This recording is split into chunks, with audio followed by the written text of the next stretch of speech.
ragga rag khiyaaray ahaayeen rag fiican bay ahayd nooca maa ragga waxaa samaynaya cadligii insaafka way inooga dhawaayeen markaasaa darteed marwan kaana yusni calayhim quraysh iyo ansaar maalintaa 306 qof baa ka dhimatay riwaayo kale imaamu maalik isagu wuxuu leeyahay ka asaxday inay maalintaa 700 oo qof oo min xamalati lqur'aani a ku dhinteen raggii xufaadul qur'aanka 700 baa ku dhimatay buuri maalintaas innaga hadda waxaynu u kala dhintay intaa ka dhan yahay ka hor waxani waa soo dhici jiray wax cusub maaha markii dagaalkii dadkii laga adkaaday dardaarankii uu fuliyey dadkiina uusan taabanin 3 maalmood baa ciidankii magaalada lagu fasaxay inay boobaan ay bililiqaystaan ciidanku 3 maalmood bay magaalada bililiqaysanayeen dadkii loo dardaarmay ee gaarka ahaa guryahooda waa laga mamnuucay inay galaan inta kale magaalada free baa tihiin bari waxaa rabtaan sameeya culimmadu qaar ba waxay leeyihiin xoolihiina waa la daldashay mararka qaarkoodna dumarkii xataa ma nabadgelin laakiin 3 maalmood baa magaalada ee dilxijo ka dhinayd baa magaalada la boobayey markii 3 maalmood la boobay taas ay ahayd imaamu axmed ka hadlaya markii la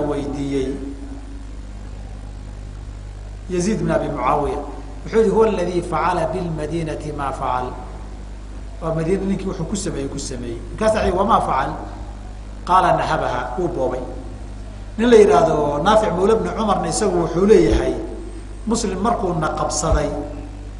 وانتهب المدينة 3 سدح مع الموت من مقالة بليلقيستي مقالة والله ديرتي ذاتك مركب بليلقيس وهدوا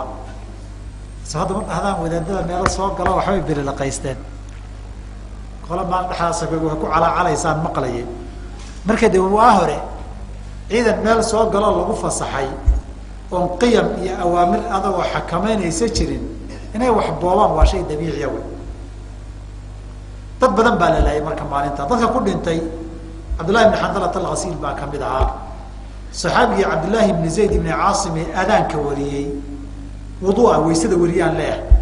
صفة وضوء النبي وريا وأحد اللي أنت كدم بيسين مواقع غزوات كنا بقال السعودية لا يسكن هيستبدر مقال يمسن مقالين رجل ولا يماشاسو كمدها وحاكمدها معاذ بن صمة الأنصاري والرجل أحد اللي أنت كدم بيسين جهاد كنا بقال كل شريبة كمدها يسكن الرجل ولا وحاكمدها عبد الله بن زمعة ونبي سيدي عسودة بن زمعة والكذا نكا يسوي ولا دلدلي سواء الشهادة يا لا قوي قصة نكا لو دلدلي وحيا هيد من أشراف قريش بوها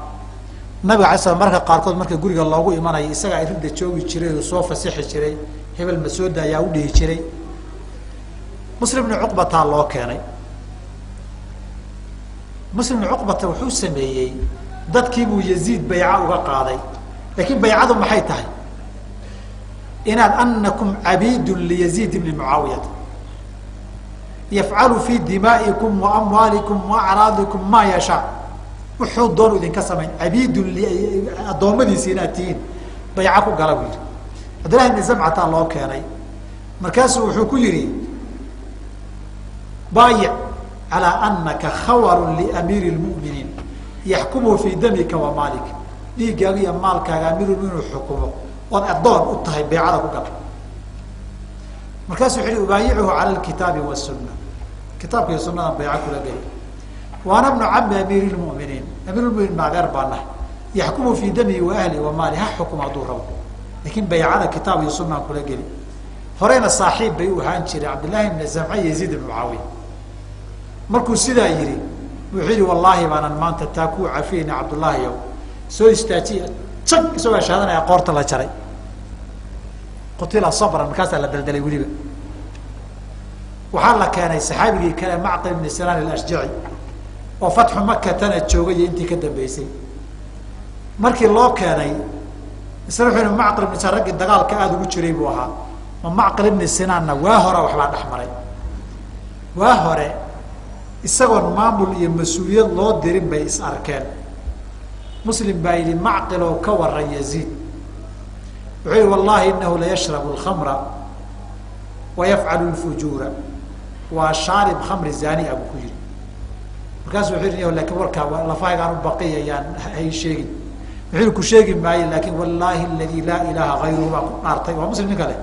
haddaad gacanteeda soo gasho anoo imri iyo awood kuu leh inaana ku cafiyayno madaxa kaa jari taasaa sii horreysay markii loo soo geliyay war waayo waa macqal ibn sinaan ashjaci saxaabigii ahaa ha tawxiidsado qoorta jara jag waa la daldalay isagana waxaa la keenay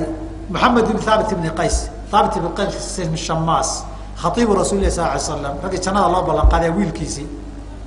waan markii uu dhashay nabiga loo keenay afka nabiga candhuuf kaga tufay sida Abu Nuaym macrifatu saxaaba uu ku sheegayo maalinkii xarra loo keenay maalinkii xarra dadkii la dilay buu kamid ahaa Amr ibn Atiq al-Ansari oo Khandaq Ahzab iyo intii ka dambeysay ghazawaadka nabiga la socday ragii la laayay buu isagana kamid ahaa ninka la yiraahdo Sa'd ibn Hibban ibn Munqidh al-Mazini oo ragii bay'atu ridwan ee loo wada dambi dhaafay radiyallahu anhu kamid ahaa isna ragii meesha lagu laayay sida al-isaba fi tamyiz as-sahaba ku qoran waxa kamid ah Yazid ibn Musafi al-Qurashi yawm al-harra isagana la dilay oo min muslimat al-fath kamid ahaa ragaasa kamid ah raga meesha lagu laayay qaarna dagaalkay ku dhinteen qaarna la daldalay waa shahaadanay marka waxani من الشهادة الشهادة وحكوت ترتللي هي ويسوي لكن وحكون من رجع وحى سمية علماء محي كدهن لكن وحى وادعي شري وأنا لسمين شري هذا هو هيزتان ما أنت يشال نبي الله بطي أما ماشان صومالي كليه يكشر هذا هو هيزتان ابن الأثير وحكوسه جوجيدت كلا لا أرجع ابن الأثير في أسد الغابة وكيري حلو ومن قتل يوم الحرة صبرا تتكلم الدلدلي وحاكمدها الفضل بن العباس بن ربيعة بن الحارث بن عبد المطلب باكمدها وابو بكر بن عبد الله بن جعفر بن ابي طالب باكمدها وابو بكر بن عبد الله بن عمر بن الخطاب عبد الله بن الخطاب ويلكيسا كمدها وحاكمدها ويعقوب بن طلحة بن عبيد الله باكمدها وعبد الله بن زيد بن عاصم باكمدها صحابي حديث كوريي رقاص ودن بدلدلان لو دلي تيرك لو ودا خيري ولغا الشهاده حقوق ترتوي marba hadii lagu qabsaday qoorta laga jari waxaan nimanka sultada iyo mulkigooda inay acmidada iyo tiirasha u taagaan raba dhaqanka caaday u leeyihiin raga khiyaar ay ahaayeen rag fiican bay ahaayeen inagu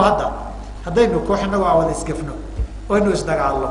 inaan niraana raga waan isgafnay oo si kalun baan isugu dhacnay rag khayr badan bay ahaayeen minaga dhacda nooca ma raga waxa sameynaya cadligii insaafku inooga dhawaayeen marka sadarteed Marwan kaana yusni calayhim